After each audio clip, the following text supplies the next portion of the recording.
A philosopher once assured me he had persuaded his cat to become a vegan. Believing he was joking, I asked how he had achieved this feat. Had he supplied the cat with mouse-flavoured vegan titbits? Had he introduced his cat to other cats already practising vegans as feline role models?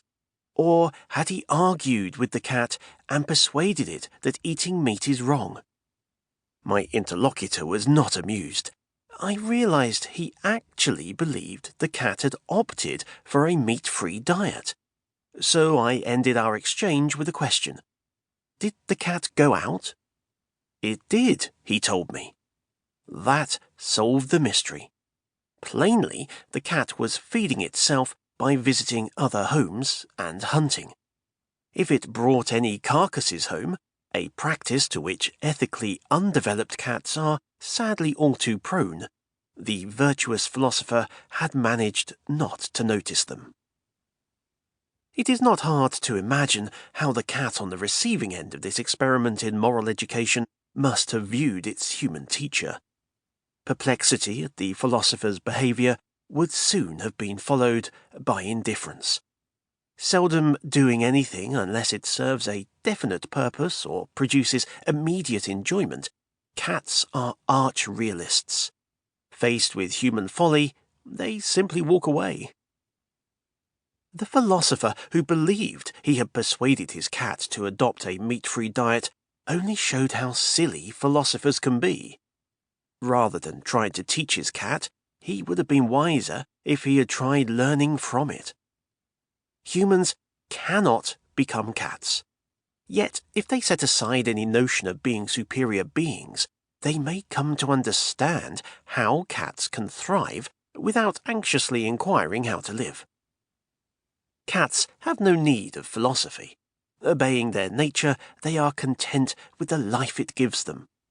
In humans, on the other hand, discontent with their nature seems to be natural. With predictably tragic and farcical results, the human animal never ceases striving to be something that it is not. Cats make no such effort. Much of human life is a struggle for happiness. Among cats, on the other hand, happiness is the state to which they default when practical threats to their well-being are removed. That may be the chief reason many of us love cats. They possess, as their birthright, a felicity humans regularly fail to attain.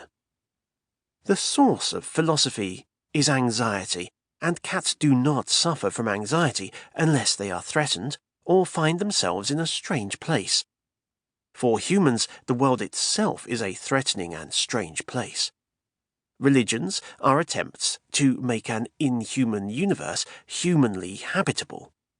Philosophers have often dismissed these faiths as being far beneath their own metaphysical speculations, but religion and philosophy serve the same need.